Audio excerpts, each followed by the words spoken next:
again, everyone, and welcome back to another episode of Animation Fascination. I'm Marc Vibbert, and with me today we have some very special guests. The filmmakers involved in and around Not Just a Goof documentary celebrating the film A Goofy Movie, which is celebrating its 30th anniversary this year. So welcome, Chris, Eric, and Kevin to Animation Fascination. Thank you for coming to the show. Thanks for Thanks for having having us. Yeah. Uh, I mean, if anyone's listened to Animation Fascination for a while, everyone should know that we love a Goofy movie here. We had Bill Farmer on years ago. I've had Jason Marsden on a few times, and then last year we did a in-person panel at Phoenix Fan Fusion that was celebrating the film and like voice acting in general with that. So when I think actually last year we had started to hear about the documentary too, and we talked about it a little bit at the panel about like what like we were excited to see for it and everything. So when I finally got to watch it recently, I enjoyed it quite a bit, and some of the same things that made me cry during the panel that we did uh, last year were similar things that the documentary reminded me of that made me cry again while I was watching the documentary because I said this during that panel too is that if and it's kind of a thing with this movie is that if you watch it at two different ages too, it's like if you for kids watching it growing up, you identify with Max, and then as you grow up, you then identify with Goofy, and you're like, come on, Max, give your dad a break. He just wants to. He doesn't want to like overbearing you. He just wants to be a part of your life. Um, and I have like a 19-year-old son that'll be 20 this year. So like watching that film again now, like with him and stuff, and and then this documentary brought it up again too. So it really just hits home like how good the film is too. We didn't plan any of that. It just all happened. We were Yeah, tapping into something universal that we didn't even have an understanding of at the time.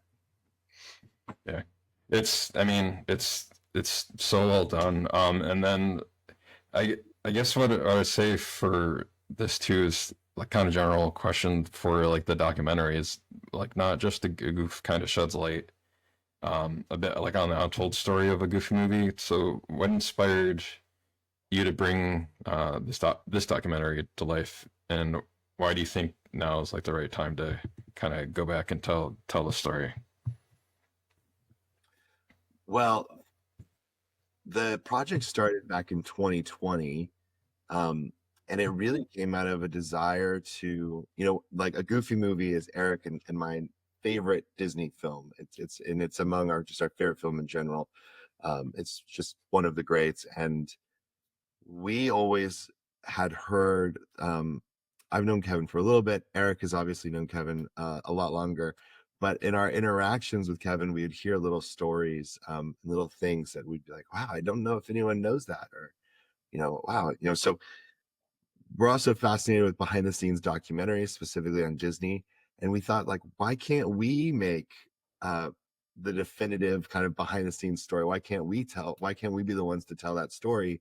We know there's more there, and the fandom had become so big, so massive, and it's even bigger now than when we started. I think, like, Oh yeah, the cultural impact, and it's in interviewing Kevin and Bill and Dan Rounds and Brian and Greg and Steven, all those guys.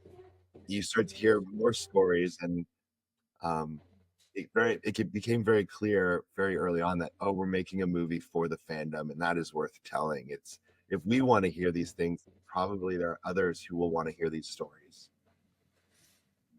yeah. And one of the things I really enjoyed like how you guys kind of did it with it in the documentary was um if like some documentaries will do like filmed reenactments of like how stuff went down. I really enjoyed how you did the like animated slash they kind of looked like they were like work in progress like sketches for that. So I really enjoyed that aspect, and then that they were like, in the style Yeah, of. we have to give props to the animation company that did that with us, Venturia Animation, who's led by their head creative there, Juan. We knew we had stories that we wanted to tell that we didn't have like B-roll footage or footage to cover it, and we didn't want to do what you were just saying, the video reenactments. Oh, yeah. I don't know how Kevin would have felt about trying to find a young version of himself to do that, but we knew we wanted to do animation because we're telling a story about an animated movie, but the dog aspect of it was a total creation and idea of Venturia Animation. Like, we were originally thinking maybe human versions, and then they sent over a couple sketches of characters in the Goofy verse, and we were like, immediately, yes, that absolutely, this totally fits with the story we're trying to tell, and like the fun nature of a Goofy movie. Nice. And then like the documentary kind of takes like a deep dive into the creative journey of like Kevin, like with you and like Bill and Jason, like going through and like just like the different processes of like how it kind of started as like a goof troop, like basically longer episode, and then it got like whittled down to being basically Goofy and Max with that. Is there anything that like you'd want to share about like the surprising challenges from that, and then for like Eric and Chris, like in doing the documentary, like is there any surprising things from that you found out while putting the documentary together? As far as the movie is concerned, it was very much, we allowed the movie to tell us what it wanted to be. We knew we wanted to jump ahead in time because we wanted to deal with a father and a son sort of coming to terms with each other. And we knew that really happened at a little bit older of an age than what was going on in the Goof Troop television show. So we knew we wanted to do that.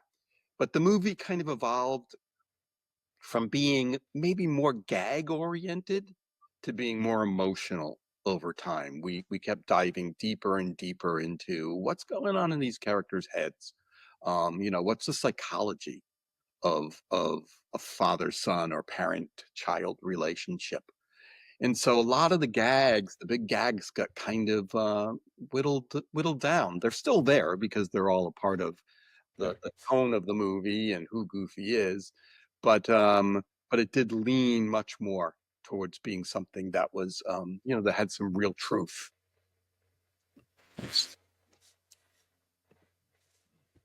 And then for okay. No, I was just gonna say, as far as like surprising, as us going through the process and feeling surprised by anything, I think what really caught myself off guard a little bit was just how much of Kevin's personal story is interwoven into a Goofy movie. And talking to Kevin, and I feel like the reason people relate to a Goofy movie is they find personal connection to the characters of Goofy and Max. They know what it's like, that relationship, and that so much of that comes from Kevin putting himself into the art, which is it almost feels, looking back now, obvious and totally there the whole time. You're like, of course, that's the only way this movie could be this good, is if it has that human element to it. Yeah. That was a really, really interesting discovery for me going through the process. Yes. Was there anything for you, Eric, that you found surprising at all as well? I mean, that's probably the biggest emotional one. There, like, the cool factor it's something that we have in our film. There's a eye-to-eye scene where we found live action reference that Oh yeah. that they had put on, and it was all based on kind of what Chris is bringing up, like the human element of it. There was a choreographer and some dancers there that they filmed on the day. And if you look at the edit that they originally put together on a Goofy movie of that live action reference and put it against what's in the final film, it is in some places 1-to-1, like exactly what's happening. And I think that's one reason why people feel like Powerline is so cool. It's because it's based on a really cool person that can actually move like that. Yeah. That was one of the things that I liked about the documentary a lot too, is like seeing that kind of like side by side, like live action, like reference footage to like the choreography and whatnot for that.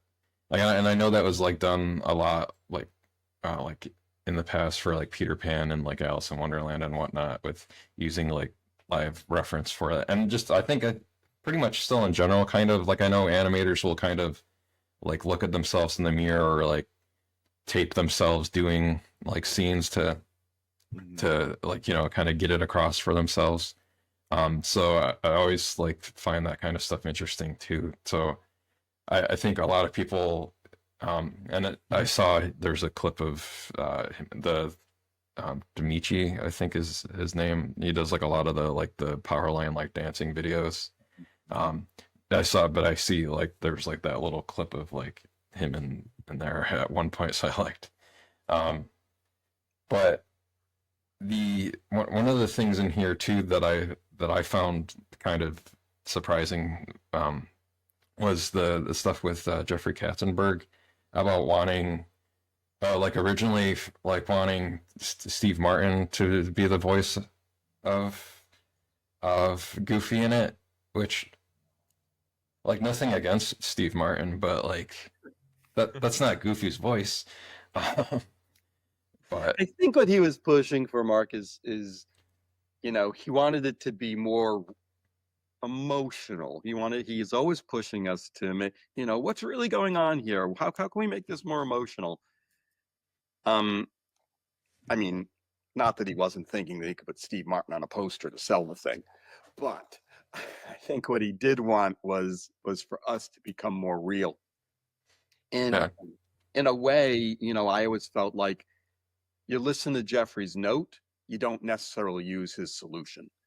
And so we went back with Bill and we re-recorded the entire movie in Bill's just normal voice, partly to prove to Jeffrey that it was a bad idea.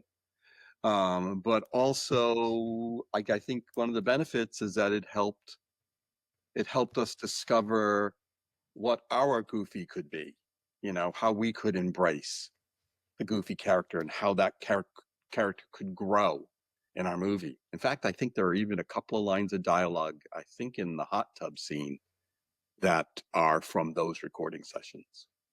nice. Yeah, that's kind of a cool thing too, where it's like, just like because of the note, you ended up getting to a different place with Goofy, where like it is like a good mixture of both Goofy and Bill Farmer in there, that like then gives Goofy that like the little bit more of the like the emotional depth like in the film.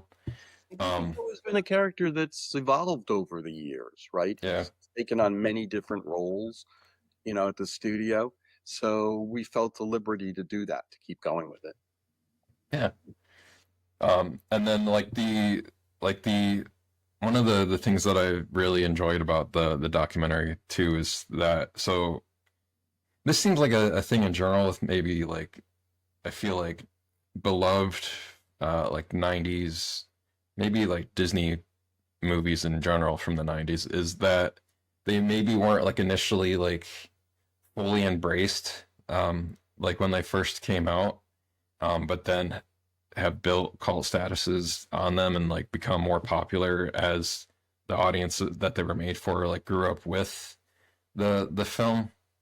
So I enjoyed like seeing that spoken on for a Goofy movie, and then just like showing like how big like the fandom has like now become for a Goofy movie at this point, 30 years on. What do you think? I guess think kind of led to maybe like what critics like misunderstood about the movie when it first came out, and then like how it's like now eventually gained like the status that it has, like for all three of you, like from your different perspectives about it. I think it's really, I mean, the proof is in the pudding, right? In that now you can go to Disneyland or Disney World and you can get a Powerline Max popcorn bucket. So they know that the popularity is there. I think what happens is what happens with most movies is that when they're first released, the audience that they're intended for aren't necessarily the critics at the time, right? So you Yeah. get a movie like a Goofy movie, which is really aimed at a specific audience during its first release.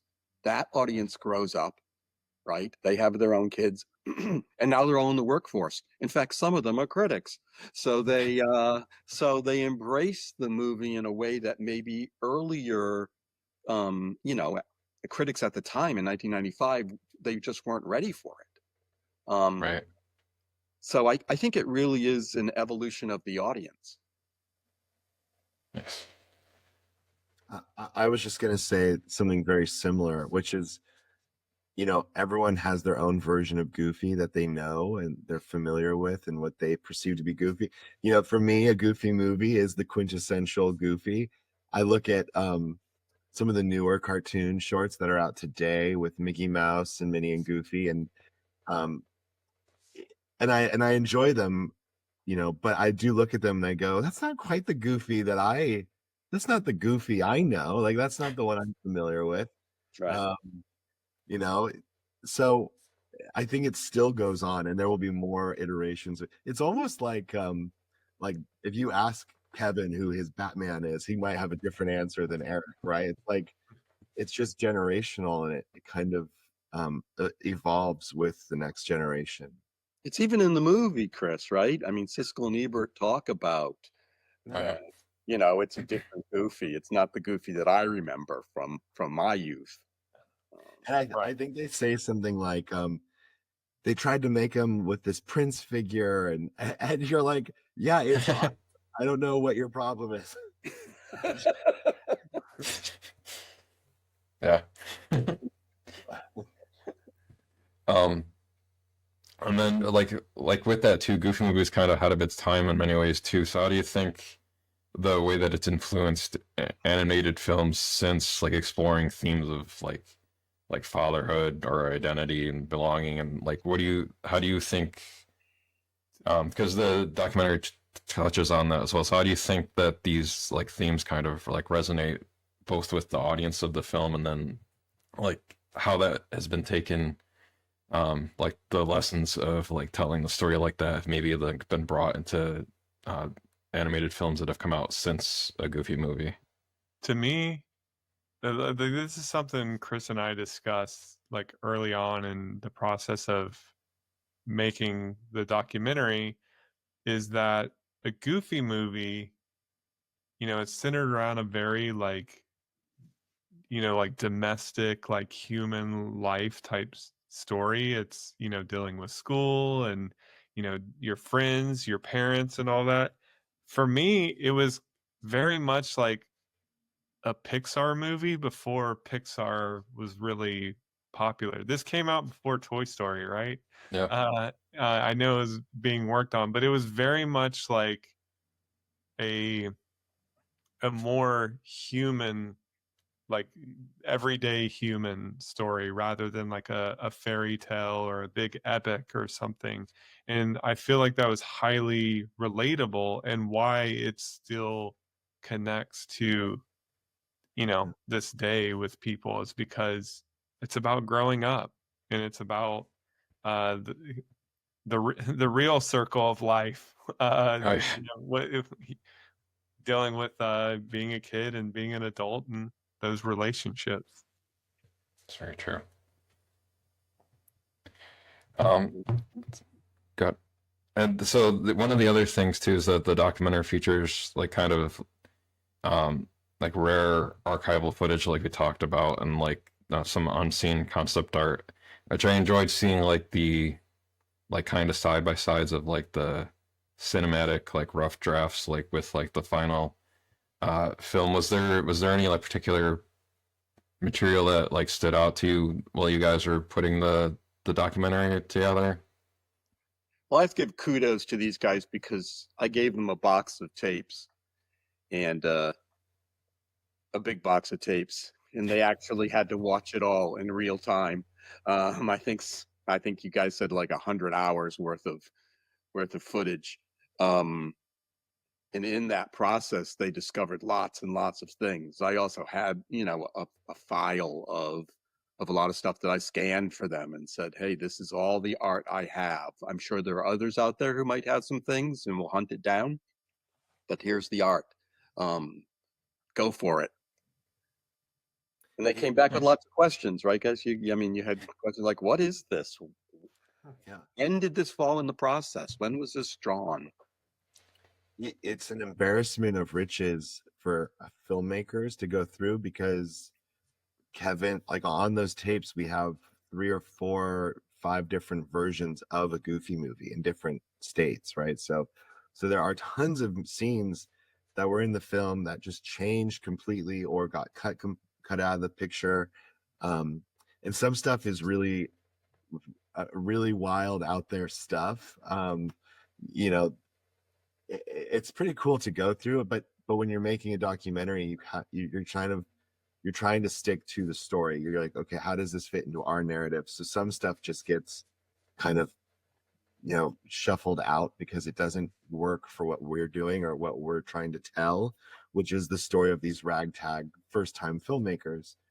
But there was one scene that I was like determined to get into the movie that we ended up cutting down to 10 seconds.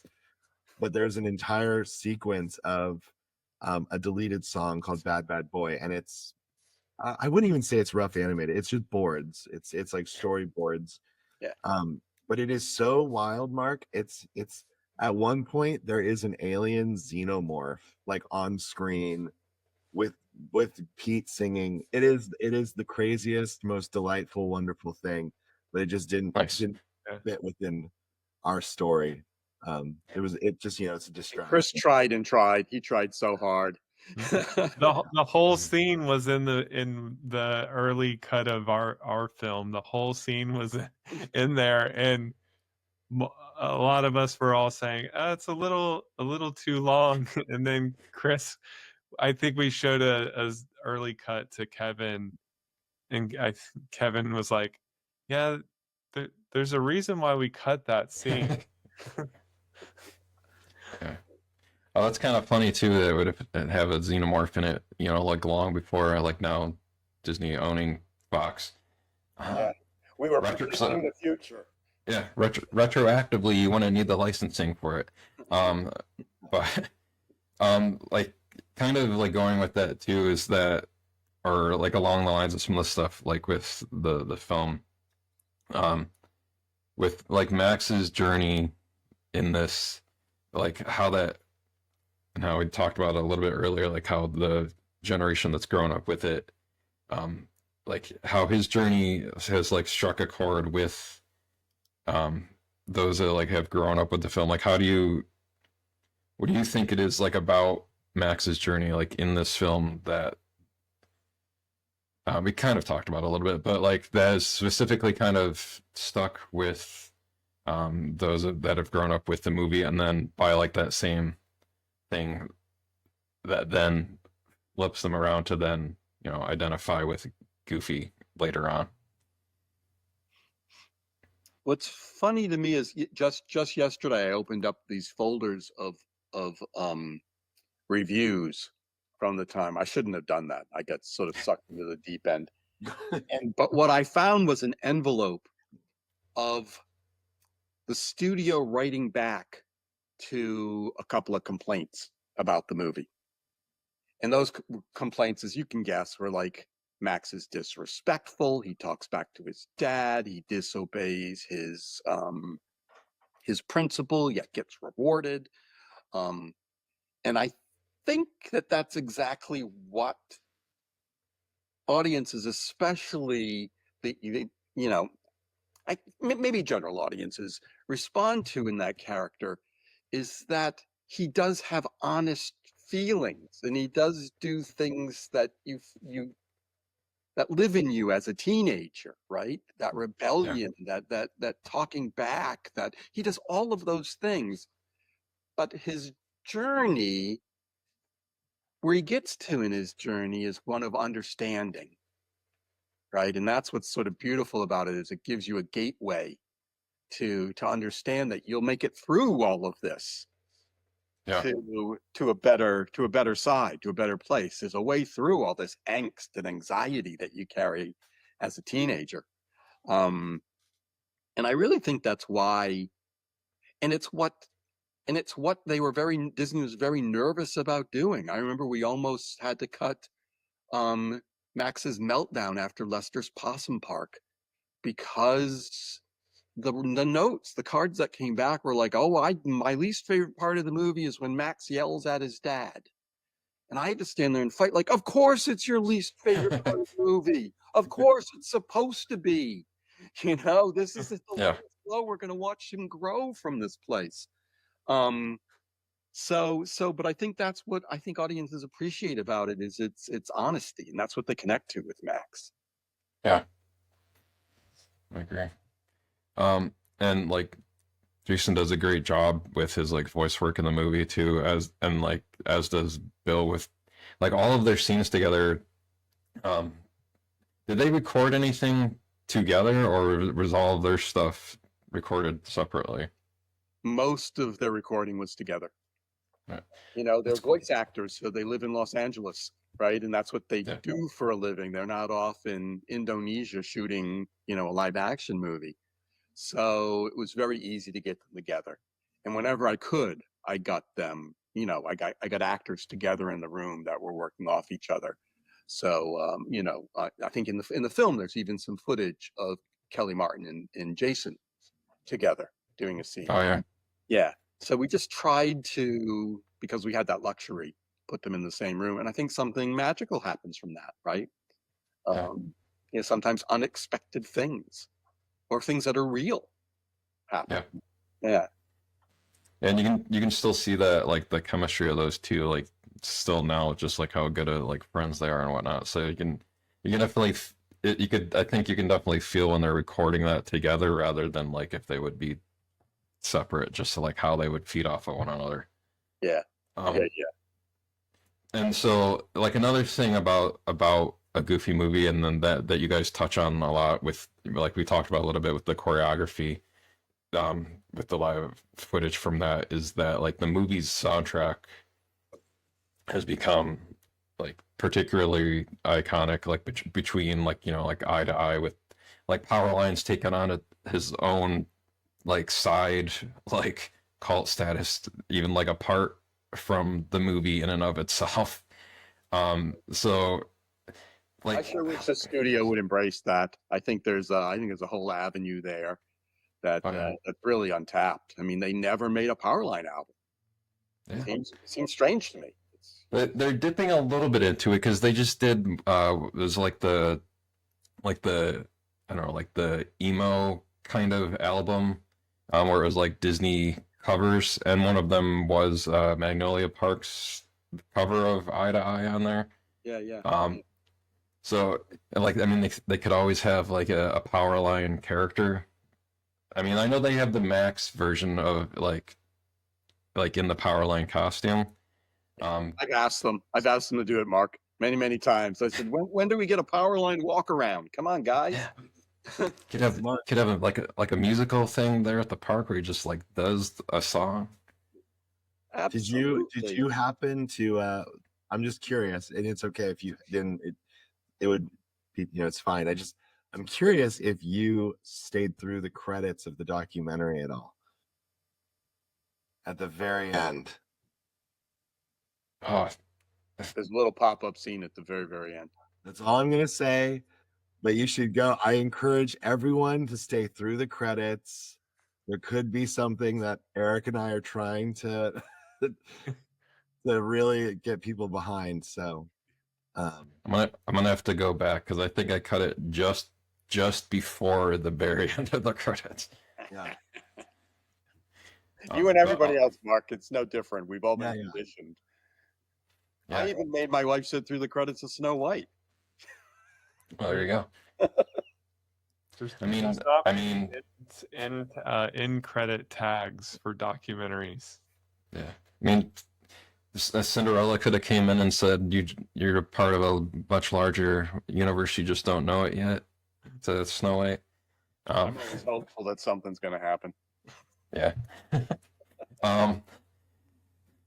Yeah. Well, and like with that too, I've seen you post like a bunch of the stuff, like when there's references to like power, like whether it was like some of these stuff's in the movie too, like with Hot Ones with the like the Powerline hot sauce and that, or like whether you were talking about like the new versions of like Mickey and Minnie, and Goofy and whatnot. So like the Runaway Railway has a bunch of little nice Easter eggs in the queue for that, and one of them is one of the power lines, right? Like it's supposed to be a concession stuff. But oh, nice. Nice. Do they actually sell those? Yeah. Or they do. Nice. There you go. And they just made a new bag of like sours. You can get all different flavors, I think, now. Nice. I'll have to check that out.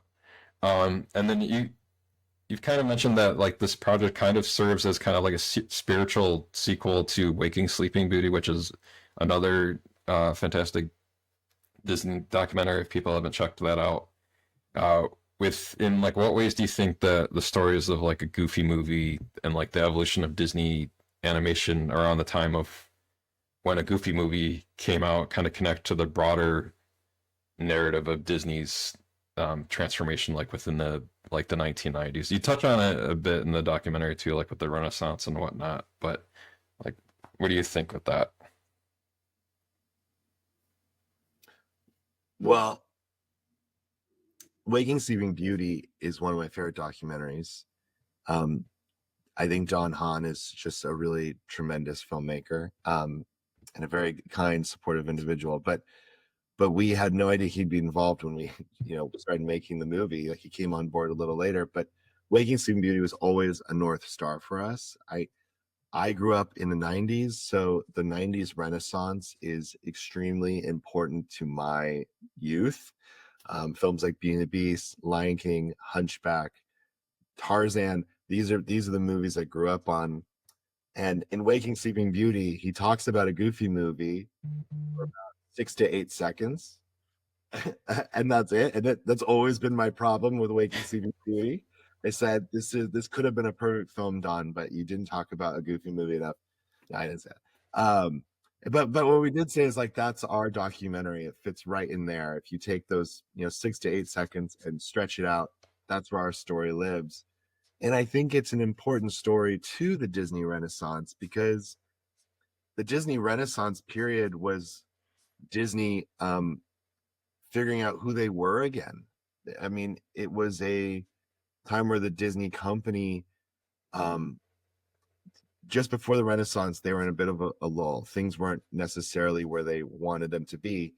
And Jeffrey Katzenberg, who, is really a hero in our story, I think, was really trying to find ways to grow the company and to make things really flourish again. And yeah, a Goofy movie is an experiment in that time, and it's so valuable to the story of the Renaissance period.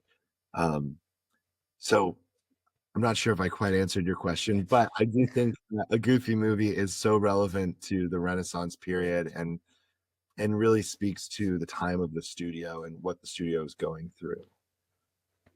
Yeah. I mean, it's really a success. I mean, the movie was a success on VHS. That's where it gained its greatest audience. And home video was a huge part of the studio at that time. I mean, it kept the studio afloat. It was bringing in so much money at that time. Yeah. So there's kind of an important connection there. I mean, most everybody who's seen a Goofy movie saw it on VHS. They didn't see it in the theaters. So their Yeah. experience with it is in their home. That's true. And for people that may not know too, this was done with Disney Toon Studios, right? It was the original movie was done through Disney Television Animation. Yeah. Yeah. Because I mean, I think Disney Toon I think this is probably one of the best films that did, like. There's been a bunch of Disney Toon films that I've liked, but I think this was definitely the one that I've enjoyed the most for it. Cool. Now, like in making the documentary too, how did you decide like which stories and voices that you wanted to include within it? Were there any that like you had wanted to make the final cut, but maybe or weren't able to get for it? Tevin Campbell. we tried to get a hold of Tevin for a while, like for years actually, and we could just never get in touch with him.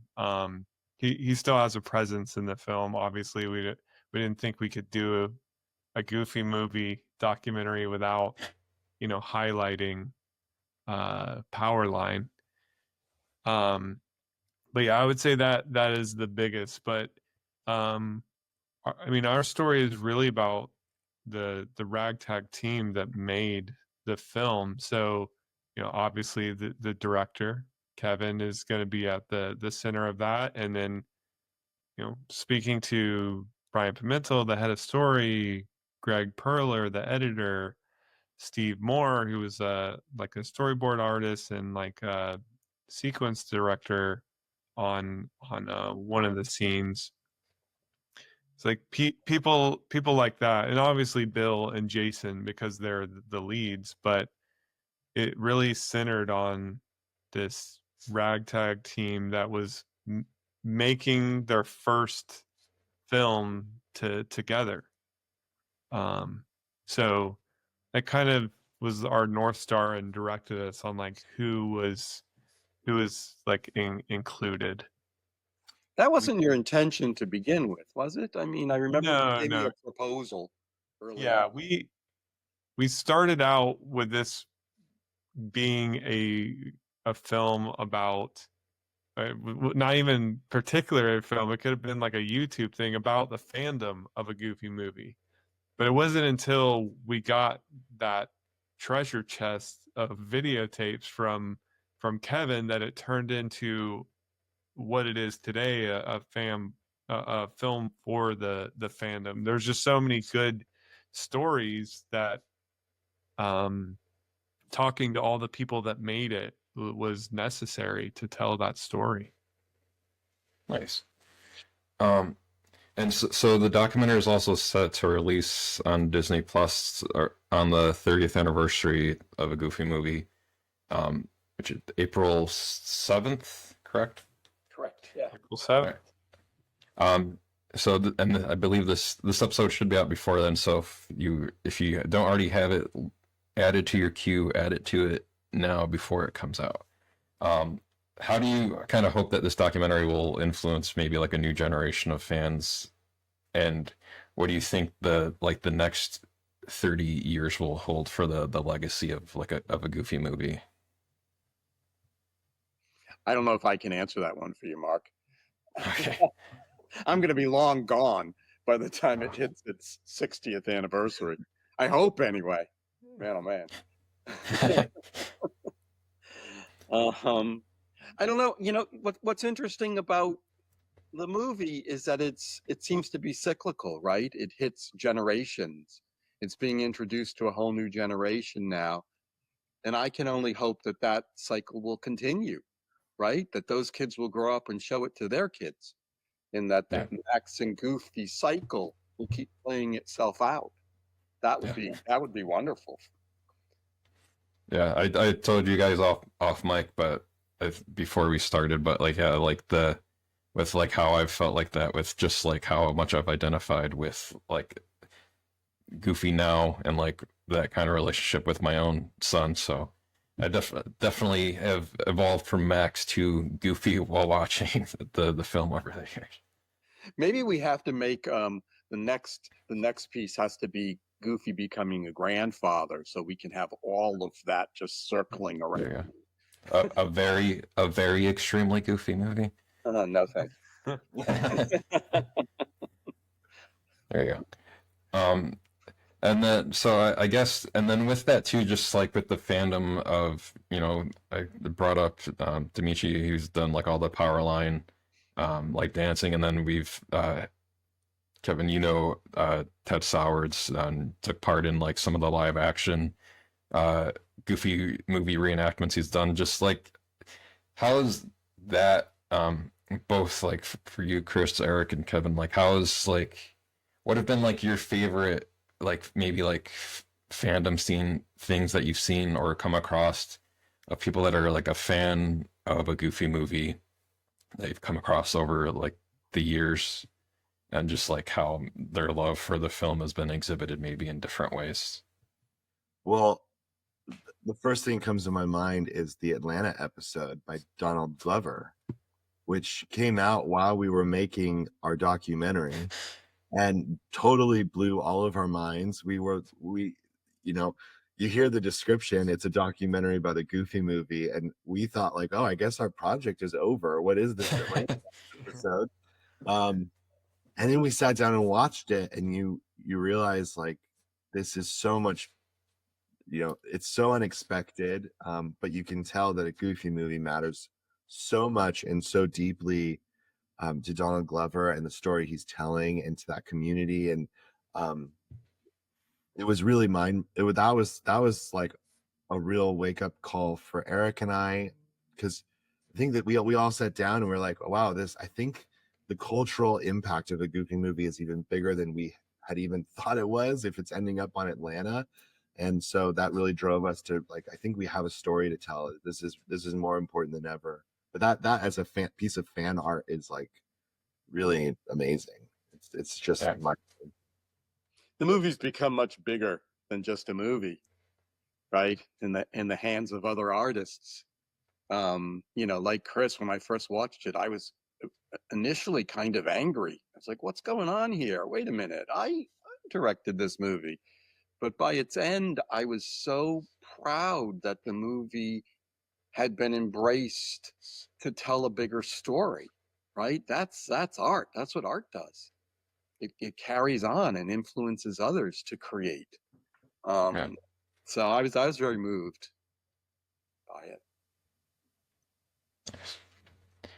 And then for as we kind of wrap out for all of you, like what is like maybe your personal favorite moment from a Goofy movie, or is there like a particular scene or like line from the film that's kind of sticks with you? Well, my two favorite scenes didn't even make it into the documentary. My favorite scene is the hot tub scene. Because that's in the documentary. It's at the very beginning. Is it really? Like, yeah. What do we get? Like a little bloop? Yeah, a little picture, a little moment. But that's my favorite scene, mostly because it delves into something that feels so real and something you've never seen with that character before. The other one I think gets a couple of little bloops also is the whole Lester's Possum Park sequence. I think that scene sort of has a momentum that that starts out bad and gets worse as it goes on, and ends with a very honest and all the and difficult sort of parent-child interaction. Yeah. Guys, yours? I've always been really fond of the Hi Dad soup scene. And that's why it's in the documentary. I was like, we can't have both the hot tub scene and the Hi Dad soup scene. One's got to go. And my favorite is the Hi Dad soup scene. No, that's not it at all. I just, there's just something it's where Max and Goofy are starting to see each other and slightly understand each other. I love that Max is realizing what a road trip means to Goofy, that it's something he did with his father. And I really think it's a really wonderful scene. And like Kevin said, with the hot tub scene, it's just a side of Goofy that is unexpected and something you're not really familiar with. And it's really just wonderful. Yeah. I would guess it's in the movie also because you found that footage of me. That's the truth. Yeah. Doing the It's handout is that I'm not sure I have tapes of the entire movie yeah. that I made, but I think you found that. Yeah, we didn't have the handouts for the hot tub scene. Yeah. Which is really the reason why it's not featured more in the movie. Is like, how do we get this? How do we tell the hot tub scene? So but we do reference the hot tub scene up top early on because Kevin's not alone. A lot of people love the hot tub scene. It was important to us to feature it somewhere. That's the truth about a documentary. Is it's a huge balancing act in the edit of how much fan service, how much is the unexpected stuff, how much emotional stuff. You're trying to weave all this stuff together, and sometimes things just kind of play out, different ways. Oh yeah, yeah, I agree with that. How about for you, Eric? My answer changes day to day for this. Today, I would say Lester's Possum Park because I know the voice of Lester. Oh. Kevin, who's your favorite possum? Oh man. And also the live action portrayal of Lester too. Yeah, yes. Well, that's right. I play him in Ted's little video. Yeah. Yeah, it was something. I just, we were just doing scratch dialogue, and I just did this voice when I was doing it. Hi, everybody, and it stuck. People laughed, and it ended up in the movie. I think I got my SAG card on that. There you go. Because they had to pay me through SAG. Nice.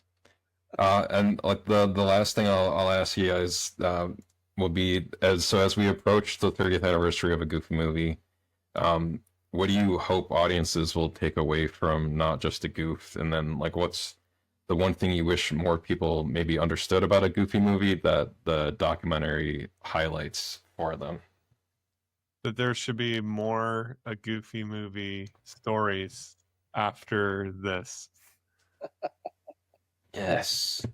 These guys are trying so hard. Push the agenda. Yeah.